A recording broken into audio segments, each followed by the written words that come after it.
Good day everyone, I'm Sarah Quinia and today we'll be talking about the indigenous science in the Philippines which have paved a way for the methods and innovation we are enjoying and using right now. But what is indigenous knowledge system?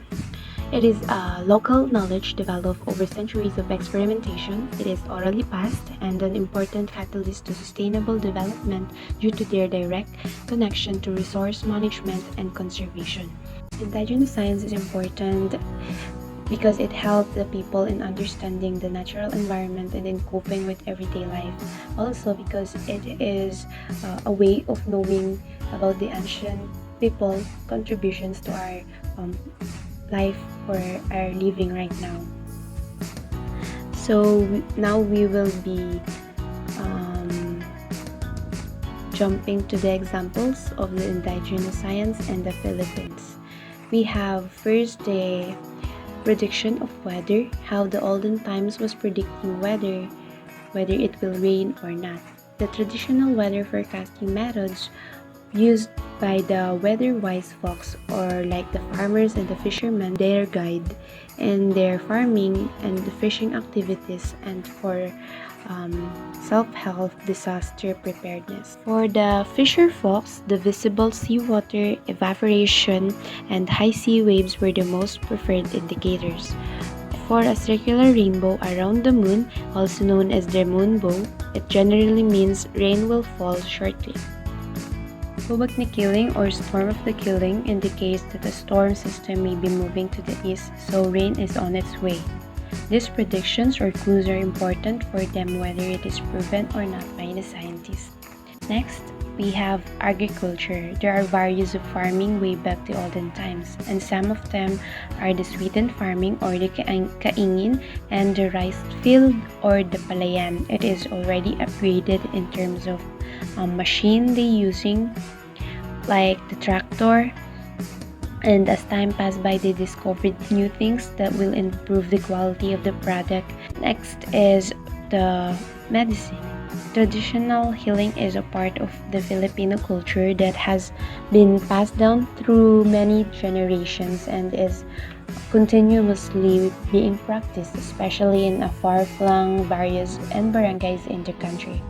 From the old name Babay land now operate under various names such as the Albulario, which are well versed in the use of medicinal herbs and spiritual supernatural interventions. They become instrumental in ensuring that their fellow receives the health care a person needs regardless of gender and social status. For the Tadayawans or the Mangyans are depended mostly in plants and natural products from the forest to treat their sick. Next example is for the technology. Before we only have the pottery, weaving, finer metal craft, but now because of the civilization and modernization, the technology also upgraded. We now have the video phone. The plight of the hearing impaired inspired Gregorio Zara, a Filipino physicist, to create the first video phone. It was officially known as the Photophone Signal Separator Network, but 5 years after he created the device, a company developed it and sold it to the public in 1970. Next is the Quick Drying Ink. It was invented by Francisco Quisimbing, a Filipino chemist. It was an innovative ink that at the time and was further developed to work with Parker pens. And next is the chipset or the 16-bit microchip. Diosdado Banatao, also a Filipino who developed the first single-chip graphical user interface accelerator that made computers work a lot faster. The last example, the transportation. It has been known to everybody about the use of the kalesa, the habal-habal, the bangka, carabao, and rail cars. But also because of the modernization, transportation today